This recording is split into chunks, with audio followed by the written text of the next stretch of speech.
Take a deep breath in through your nose and out slowly through your mouth. Take another deep breath, filling your stomach,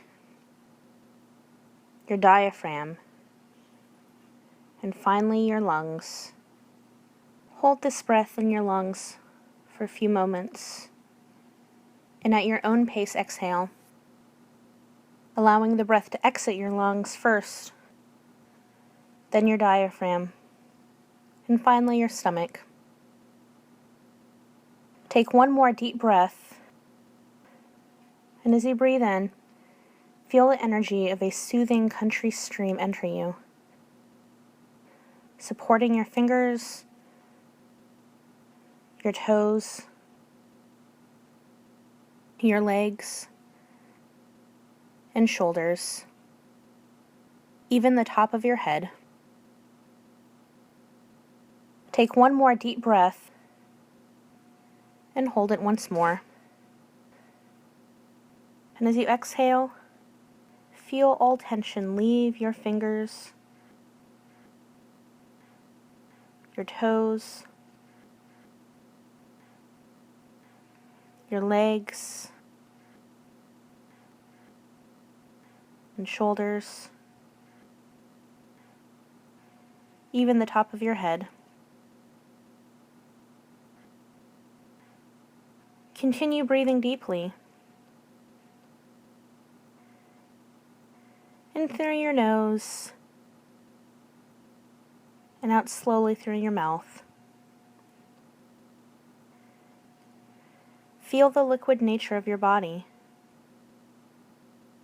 as you slowly breathe in and out. Your breath rhythmic as the lapping of waves on a shore.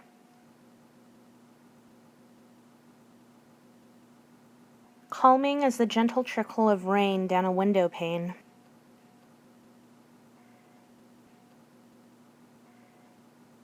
As much a part of the earth as sparkles of dew on a blade of grass.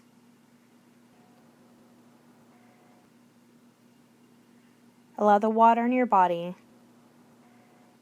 the water that makes up the earth, to hold and sustain you.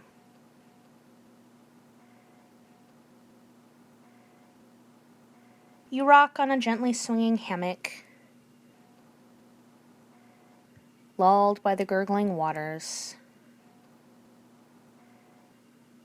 Allow these waters to dissipate any remaining fear and anxiety.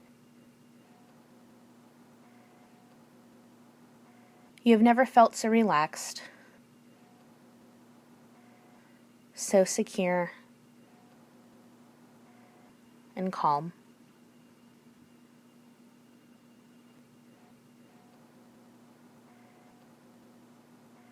You are walking on a dense forest path, following a slender stream. The trees are thick and full with heavy green leaves. They droop towards you, toward the ground.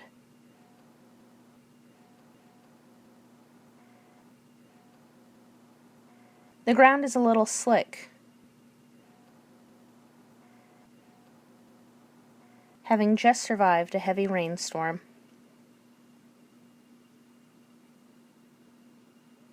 You can smell the richness of the soil,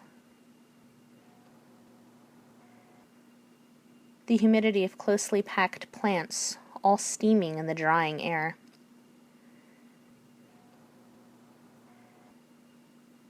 A small bead of sweat trickles down your forehead, and you wipe it away before it distorts your vision. Your path is strewn with hidden rocks smoothed over time by the increasing and receding waters of the stream. The stream trickles carelessly, scampering away from its source, out into the world away from the heavy, tight pressure of the forest. You listen to its light and airy sound, but you do not follow the movement of the stream. You are not voyaging out into the world. Rather, you're journeying within to the source of the stream, to the source of all creation.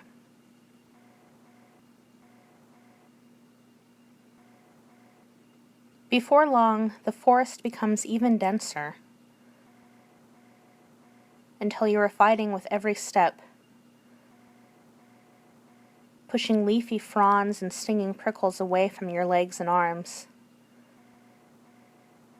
They catch you every once in a while,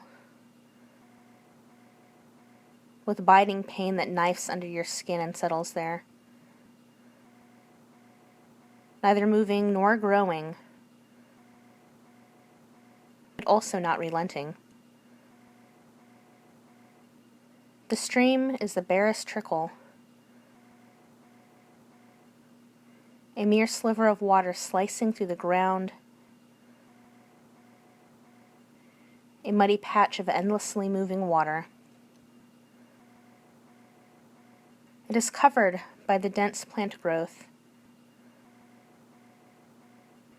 You are forced to pay extra attention to the direction of travel.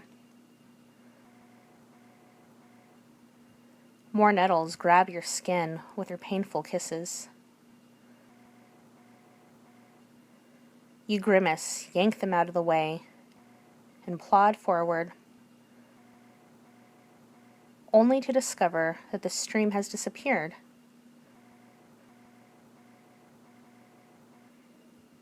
You reach down, moving the plants out of the way, and digging your fingers into the moist, spongy soil.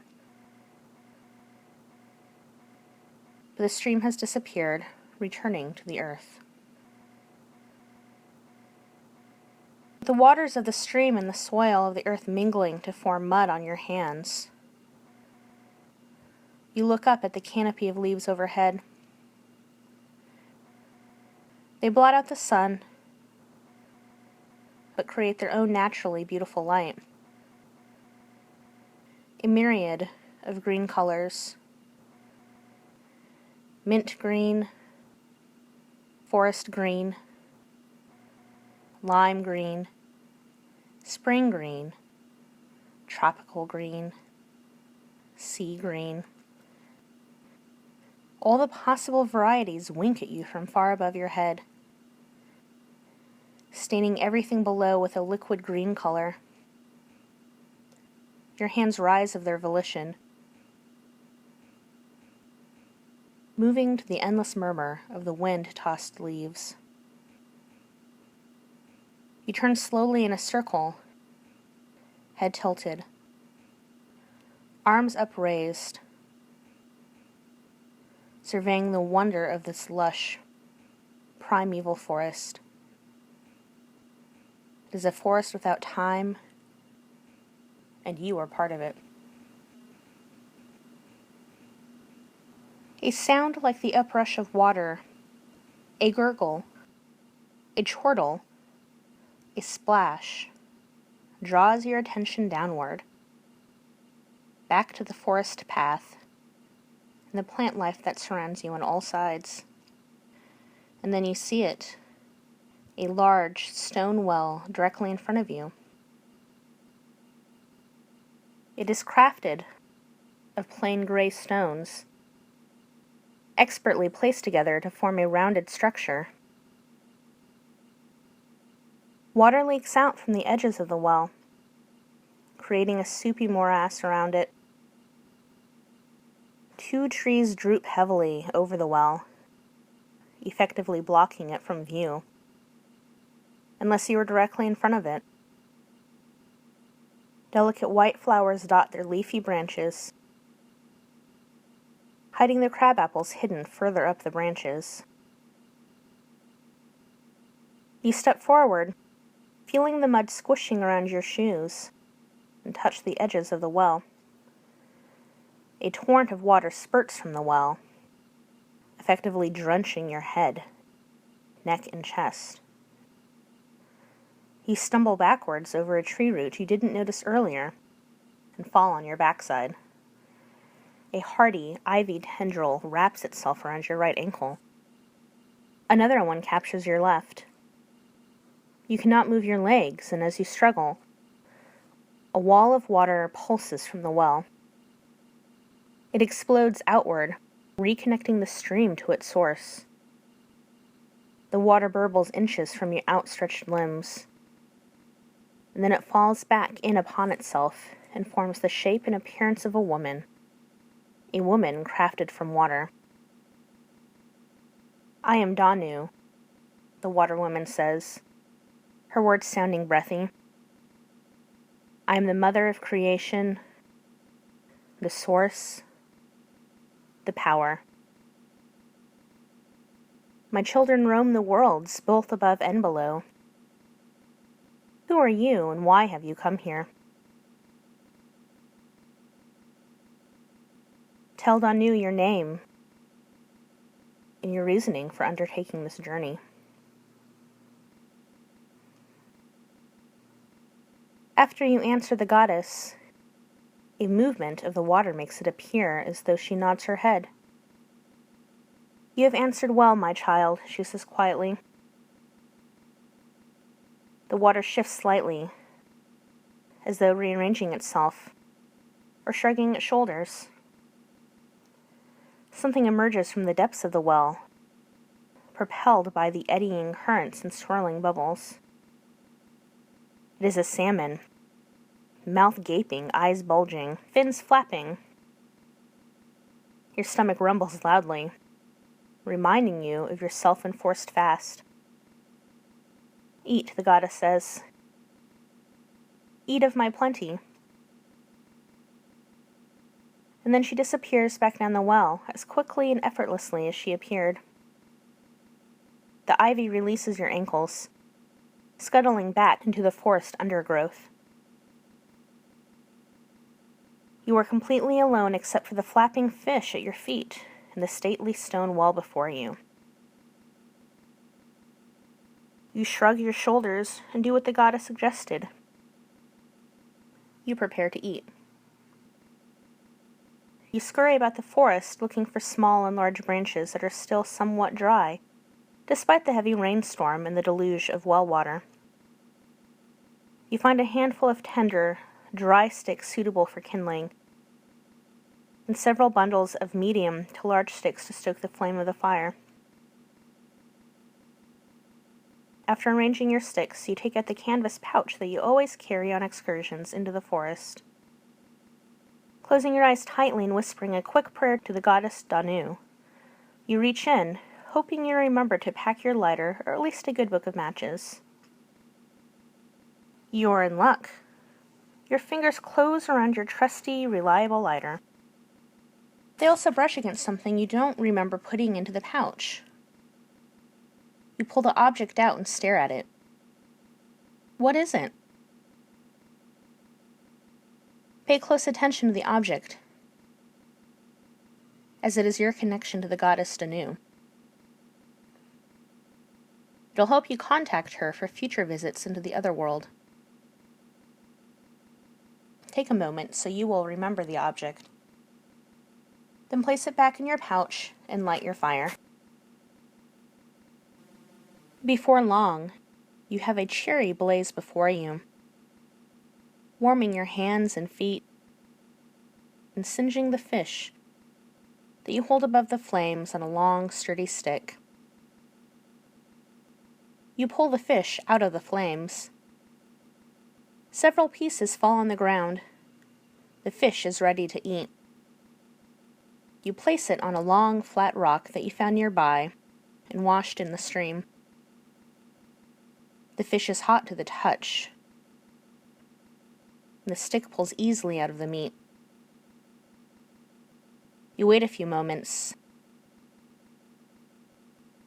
then pick through the fish with your fingers in a thin, sharp rock. Careful of the bones, you begin to eat. The fish is warm in your mouth. It has a soft, golden, buttery taste, with a slight hint of salt water and crystal coolness. It is like no other food you have ever tasted before. It practically melts in your mouth, but is filling and satisfying in your stomach. It lends energy to your weary arms and legs, bringing courage and confidence to your heart. Thoughts spring into your head, unbidden, and a warm, laughing happiness spreads throughout your body. The fish is the salmon of knowledge, of inspiration, of a life well lived. The salmon is that which we all aspire to attain. It is the divine nature of life. As you drop the last luxurious bite into your mouth, the plants near you rustle, as though pushed aside by something. You tense and begin to rise when a girl blunders into your clearing. She is small, perhaps 7 years old, with brown skin and short platinum hair. Her eyes are brilliant turquoise blue, large and luminous in her tiny face. "Hello," she says, smiling, and tucking her pink and white pinafore under her body. She sits down on the nearest rock. You return the greeting and explain that you have no more food to share with her. The girl smiles at you. She bends down over the discarded fish bones and places her hand over them. She hums a song that sounds vaguely familiar, her foot keeping beat to the rhythm. Her hair falls over her eyes, and you cannot see what exactly is happening under her hands. Suddenly the girl's turquoise eyes glance at you, flashing and sparkling in the greening gloom of the forest. She giggles and winks before lifting her hands from the fish. The salmon is completely whole, flapping and floundering, as though you had never roasted it on a stick and devoured it. You stare in shocked wonder, and the girl leans towards you, framing your face with her hands. Everything returns to the source.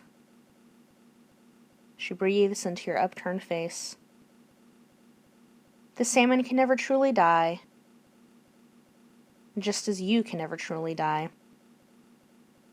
It is abundance and richness, cycling fluidly through time and space.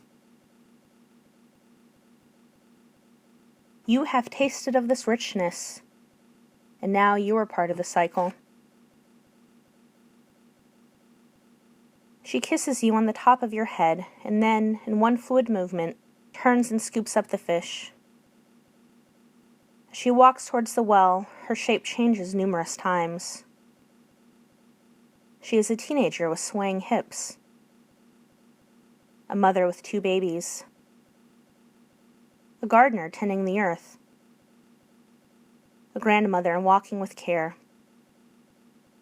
Then she drops the fish back into the well and, climbing up herself, turns into her most comfortable form, that of the water woman, the creatrix, the goddess Danu. "Be well, my child," she says as she glides into the water, becoming one with the droplets. "Know that I am always with you." With those words, she slides back to her watery roots, deep in the earth. You pick up any trash you may have created, and then, following the stream, you begin the long descent back to the world. Now, take a deep breath in through your nose and out through your mouth. At your own pace, take another deep breath,